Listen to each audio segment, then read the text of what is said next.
ದೇವರ ಅತಿ ಪರಿಶುದ್ಧ ನಾಮಕ್ಕೆ ಮಹಿಮುಂಟಾಗಲಿ. ಈ ಮುಂಜಾನೆ ದೇವರು ಕೊಟ್ಟಂಥ ಒಂದೊಳ್ಳೆ ಅವಕಾಶಕ್ಕಾಗಿ ದೇವರಿಗೆ ಸ್ತೋತ್ರವನ್ನು ಸಲ್ಲಿಸ್ತಿದ್ದೀನಿ.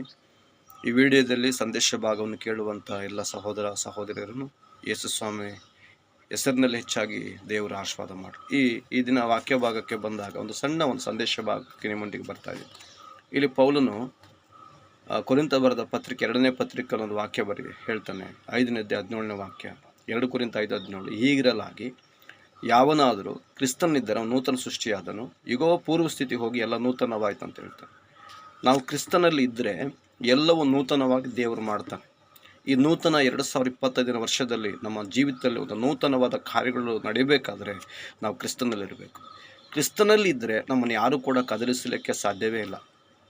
ಹಾಗಾಗಿ ಅದರ 17ನೇ 2 ಕೊರಿಂಥ ಅದರ 5ನೇ ಅಧ್ಯಾಯ 17ನೇ ವಾಕ್ಯದ ಅದರ ವಾಕ್ಯ ಭಾಗಕ್ಕೆ ಹೀಗಿರಲಾಗಿ ಅಂತ ಅಂದರೆ ಅದರ ಅರ್ಥ ಅದರ 16ನೇ ವಚನಕ್ಕೆ ಬರುವಾಗ ಇಲ್ಲಿ 16ನೇ ವಚನ ಹೇಳ್ತಾರೆ, ಹೀಗಿರಲಾಗಿ ಇಂದಿನಿಂದ ನಾವು ಯಾರನ್ನು ಶರೀರ ಸಂಬಂಧವಾಗಿ ಅರಿತುಕೊಳ್ಳುವುದಿಲ್ಲ, ಕ್ರಿಸ್ತನನ್ನು ಕೂಡ ನಾವು ಶರೀರ ಸಂಬಂಧವಾಗಿ ತಿಳಿದಿದ್ದರೂ ಇನ್ನು ಮುಂದೆ ಆತನನ್ನು ಹಾಗೆ ತಿಳಿದುಕೊಳ್ಳುವುದಿಲ್ಲ ಅಂತ ಹೇಳ್ತದೆ. ಅಂದರೆ ಹೀಗಿರಲಾಗಿ ಅನ್ನುವಂಥ ಒಂದು ಆ ಮಾತಿನ ಒಂದೇ ಒಂದು ಅರ್ಥ ಏನು ಅಂತಂದರೆ ಅದರ ಮೇಲ್ಭಾಗದಲ್ಲಿ ಹೇಳುವಾಗ ಇನ್ನು ಮುಂದೆ ಆತನನ್ನು ನಾವು ಶರೀರ ಸಂಬಂಧವಾಗಿ ತಿಳ್ಕೊಳ್ಳೋದೆ ಆತ್ಮಿಕವಾಗಿ ತಿಳ್ಕೊಳ್ತೀವಿ ಅಂತ ಹೇಳ್ತಾರೆ. ಹಾಗಾಗಿ ಕ್ರಿಸ್ತನಲ್ಲಿರಬೇಕು. ಕ್ರಿಸ್ತನ ಅಂತಂದರೆ ಮರಣವನ್ನು ಗೆದ್ದಂಥ ಅಭಿಷೇಕದ ದೇವರು, ಅಭಿಷೇಕದ ಮಹಿಮೆ ಶರೀರದಲ್ಲಿ ಇದ್ದಂಥವನು.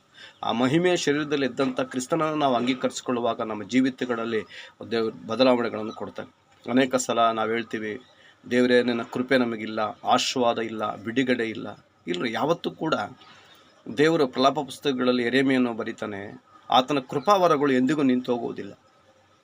ಅನೇಕ ಸಲ ನಾವು ಕೃಪೆಯನ್ನು, ಆಶೀರ್ವಾದವನ್ನು, ದೇವರ ಸನ್ನಿಧಿಯನ್ನು, ಆಲಯವನ್ನು, ಪ್ರಾರ್ಥನೆಯನ್ನು, ಆತ್ಮಿಕ ವಿಷಯಗಳನ್ನು ಬಿಟ್ಟು ಓಡ್ತಾ ಇರ್ತೀವಿ.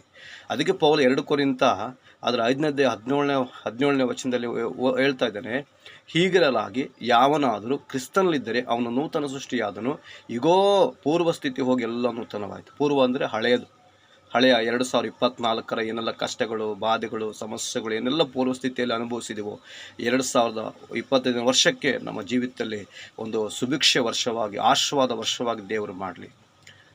ನಂಬಿಗಸ್ತರಾಗಿ ಆತನ ಪಾದದಲ್ಲಿ ಕೂತ್ಕೊಂಡು ಪ್ರಾರ್ಥನೆ ಮಾಡೋಣ, ಉಪವಾಸಗಳನ್ನು ಮಾಡೋಣ. 2024ರಲ್ಲಿ ಮಾಡಿದಂಥ ಪ್ರಾರ್ಥನೆಗಿಂತ ಸ್ವಲ್ಪ ಹೆಚ್ಚಿಸ್ಕೊಳ್ಳೋಣ, ಹೆಚ್ಚಾಗಿ ಪ್ರಾರ್ಥನೆ ಮಾಡೋಣ, ಕರ್ತನಲ್ಲಿ ಹೆಚ್ಚಿಸ್ಕೊಳ್ಳೋಣ, ನಮ್ಮ ಇನ್ಕ್ರೀಸ್ ಮಾಡ್ಕೊಳ್ಳೋಣ. ನಮ್ಮ ಪ್ರಾರ್ಥನೆ ಆತ್ಮಿಕ ವಿಷಯಗಳಲ್ಲಿ ದೇವರು ನಮ್ಮನ್ನು ಇಂಪ್ರೂವ್ಮೆಂಟ್ ಮಾಡ್ತಾರೆ, ಅಭಿವೃದ್ಧಿ ಮಾಡ್ತಾರೆ, ಆತನ ಕಾರ್ಯಗಳಲ್ಲಿ ನಮ್ಮನ್ನು ನಡೆಸ್ತಾರೆ.